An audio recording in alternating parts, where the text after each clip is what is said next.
खुलुमबाय स्टुडियोआव आं उदांस्रि मुसाहारि बाक्सा जिल्लानि मुसलपुराव थानाय मावजि पार्कखौ दिनैनिफ्राय दावबायारिफोरनि थाखाय बेखेवनाय जाबाय। बीटीएसनि बारग' एम राकेश ब्रह्मआ बे पार्कखौ गावनि नाजानायजों लुफुंदोंमोन। नंगौ, बीटीएसनि बारग' एम राकेश ब्रह्मनि नाजानायजों लुफुंनाय बाक्सा जिल्लानि मुसलपुराव थानाय मावजि पार्कखौ बिथांनि नुजाथिनायाव गोजा फिथा हास'नानै दिनैनिफ्राय दावबायारिफोरनि थाखाय बेखेवनानै होनाय जाबाय। मख'नो गोनांदि पार्कआव हाबनो थाखाय हाबनायनि मासुला बैसोगोराफोरनि थाखाय 100 रां आरो गथ'साफोरनि थाखाय 50 रां जागोन। बे मावजि पार्कजों नांजाबनानै गोबां गिदिर फुख्रिफोरबो दं। लोगोसे बेयाव रंजानायनि खाबुफोर थागोन, जेरै दैयाव नाव जावनाय, एयारगान गावनाय, बायदि बायदि आदब गोनां गेलेमु आरो गथ'साफोरनि थाखाय बायदि बायदि हाबाफारिफोर थागोन। बे पार्कखौ मोनसे आबुं मिथिंगायारि आबहावानि गेजेराव लुनाय जादों। बेयाव आर्टिफिशियेल हाजो, थसे गं गोनां गान्दा, जिराफ, मैफोर दं। लोगोसे पार्कनि सेराव मोनसे दिन्थिफुंसालि जागोन, जेराव सुबुंफोरा बर' हारिनि दोरोङारि गाननाय जोमनायजों लोगोसे गुबुन गुबुन हारिसाफोरजों लोगोसे हादोरारि नाजों बानायनाय आसारफोरखौबो बायनो हागोन। बिनि अनगायैबो दावबायारिफोरा पार्कनि फुख्रिफोरनिफ्राय जानो थाखाय ना बायनानैबो लाबोनो हागोन। दिनै माग बिहुनि थाखाय बयनिबोसिम गाहाम हामलायनाय बावहरबाय। नोंथांमोना गासिबो बे जोंनि मावजि पार्कआव फैनानै खुसि खालामफैनो हागोन, गेलेफैनो हागोन, बेरायनो हागोन। बाव बहुद नेचारेल बिउटिबो दङ, बेखौ नोंथांमोना बेनिफ्रायनो नायनो हागोन। गोसो खुसियै गेलेनानै बेरायनानै नायनो हागोन आरो बटिं खालायनो हागोन।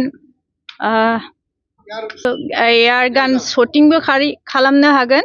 नोंथांमोना फैनानै बेयाव टिकेट दाननानै हाबनांगौ जागोन। टिकेटआ एडाल्टनिया जाहैबाय बैसो गोनांफोरनिया जाहैबाय 100 आरो उन्दैफोरनिया जाहैबाय 50। नोंथांमोना फैनानै नायफैनो हागोन। धन्यबाद। दिनै माग बिहुनि थाखाय बयनिबोसिम गाहाम हामलायनाय बावहरबाय। नोंथांमोना गासिबो बे जोंनि मावजि पार्कआव फैनानै खुसि खालामफैनो हागोन, गेलेफैनो हागोन, बेरायनो हागोन। बाव बहुद नेचारेल बिउटिबो दङ, बेखौ नोंथांमोना बेनिफ्रायनो नायनो हागोन। गोसो खुसियै गेलेनानै बेरायनानै नायनो हागोन आरो बटिं खालायनो हागोन। एयारगान शटिंबो खालामनो हागोन। नोंथांमोना फैनानै बेयाव टिकेट दाननानै हाबनांगौ जागोन।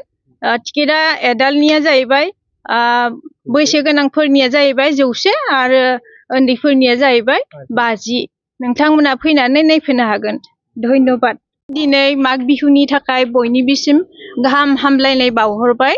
नोंथांमोना गासिबो बे जोंनि मावजि पार्कआव फैनानै खुसि खालामफैनो हागोन, गेलेफैनो हागोन, बेरायनो हागोन। बाव बहुद नेचारेल बिउटिबो दङ, बेखौ नोंथांमोना बेनिफ्रायनो नायनो हागोन। गोसो खुसियै गेलेनानै बेरायनानै नायनो हागोन आरो बटिं खालायनो हागोन। एयारगान शटिंबो खालामनो हागोन। नोंथांमोना फैनानै बेयाव टिकेट दाननानै हाबनांगौ जागोन।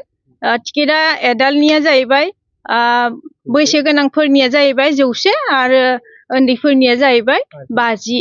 नोंथांमोना फैनानै नायफैनो हागोन। धन्यबाद। दिनै माग बिहुनि थाखाय बयनिबोसिम गाहाम हामलायनाय बावहरबाय। नोंथांमोना गासिबो बे जोंनि मावजि पार्कआव फैनानै खुसि खालामफैनो हागोन, गेलेफैनो हागोन, बेरायनो हागोन।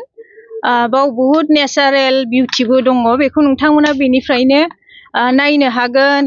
गोसो खुसियै गेलेनानै बेरायनानै नायनो हागोन आरो बटिं खालायनो हागोन।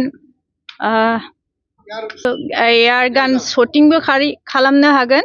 नोंथांमोना फैनानै बेयाव टिकेट दाननानै हाबनांगौ जागोन। टिकेटआ एडाल्टनिया जाहैबाय बैसो गोनांफोरनिया जाहैबाय 100 आरो उन्दैफोरनिया जाहैबाय 50। नोंथांमोना फैनानै नायफैनो हागोन। धन्यबाद। दिनै माग बिहुनि थाखाय बयनिबोसिम गाहाम हामलायनाय बावहरबाय। नोंथांमोना गासिबो बे जोंनि मावजि पार्कआव फैनानै खुसि खालामफैनो हागोन, गेलेफैनो हागोन, बेरायनो हागोन। बाव बहुद नेचारेल बिउटिबो दङ, बेखौ नोंथांमोना बेनिफ्रायनो नायनो हागोन। गोसो खुसियै गेलेनानै बेरायनानै नायनो हागोन आरो बटिं खालायनो हागोन। एयार गान शटिंबो खालामनो हागोन नोंथांमोना फैनानै बेयाव टिकेट दाननानै हाबनांगौ जागोन टिकेटआ एडाल्टनिया जाहैबाय बैसो गोनांफोरनिया जाहैबाय 100 आरो उन्दैफोरनिया जाहैबाय 50 नोंथांमोना फैनानै नायफैनो हागोन धन्यबाद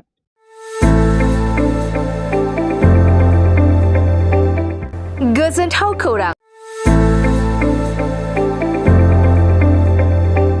क'क्राझार सहरनि साखाथियाव थानाय तितागुरि मानास पाब्लिक स्कुला लानानै फैदों गोजोनथाव खौरां